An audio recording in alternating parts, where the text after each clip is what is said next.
பெரிய நாட்டுக்கு அரசன். ஆனா அவனுக்கு மனசுல நிம்மதி இல்லை. கூட்டுறா பஞ்சாயத்தை அப்படின்ட்டு அரசவையில பெரிய பெரிய படிச்சவங்க எல்லாம் இருப்பாங்க, மேதைகள்லாம் இருப்பாங்களே, எல்லாரையும் கூப்பிட்டாச்சு. அரசவை கூடிருச்சு. இப்ப அரசர் அந்த கேள்வியை முன் வைக்கிறார்.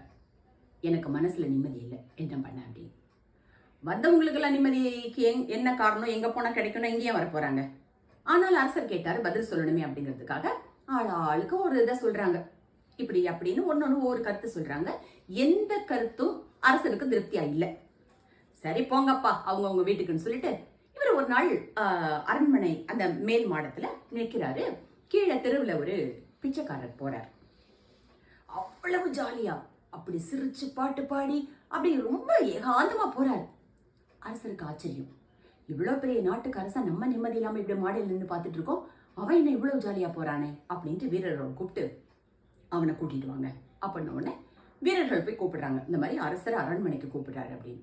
அவன் சொல்றான், நான்லாம் அரண்மனைக்கு வர மாட்டேன் அப்படின்னு. அரசர் கூப்பிடுறாரு, அரண்மனைக்கு கூப்பிடுறாரு அப்படின்னு. எங்க கூப்பிட்டாலும் நான் வரமாட்டேன், உங்க அரசரை வேணா என்ன வந்து பார்க்க சொல்லு அப்படின்னு. இந்த பதில அரசர்கிட்ட வந்து சொல்றாங்க காவலாளிகள். அரசருக்கு ஆச்சரியம். இப்படி ஒருத்தன் அரண்மனைக்கு வரமாட்டேன்னு ஒருத்தன் சொல்வானா அப்படின்ட்டு இவரே போறார். போயிட்டு கேட்கிறார், எனக்கு நிம்மதி இல்லை, நீ எப்படி இவ்வளவு நிம்மதியா இருக்க அப்படின்னு. அப்ப அவன் சொன்னானா, எனக்கு எதுலையுமே பற்று கிடையாது. நேத்து இன்னைக்கு நாளைக்கு எந்த விஷயமும் கிடையாது.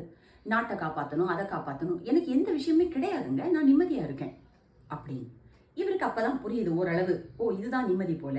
அப்போ வாழ்க்கையில நமக்கு எப்போ நிம்மதி வரப்போறது இல்லை அப்படின்னு முடிவு பண்ணிட்டு அவனுக்கு தன்னோட அங்க வஸ்திரம், அரசர் போட்டிருக்க அந்த துண்டு வந்து எவ்வளவு விலை மதிப்புள்ளதா இருக்கும், அதை எடுத்து பரிசா கொடுக்கிறார். அவன் சொன்னான், அப்பா சாமி எனக்கு இது வேண்டாம், இது கிடைச்சதுன்னா இதே மாதிரி இன்னும் ஏதாவது கிடைக்குதான்னு தோணும், ஒரு மனசுல ஒரு ஆசை வரும், இதை எப்படி பாதுகாக்கணும் அப்படிங்கிற பயம் வரும், இதெல்லாம் எனக்கு தேவையில்லை அப்படின்னு சொன்னாராம். இனம், மதம், மொழி, நாடு கடந்து மனிதனை வளர்ப்போம். நன்றி.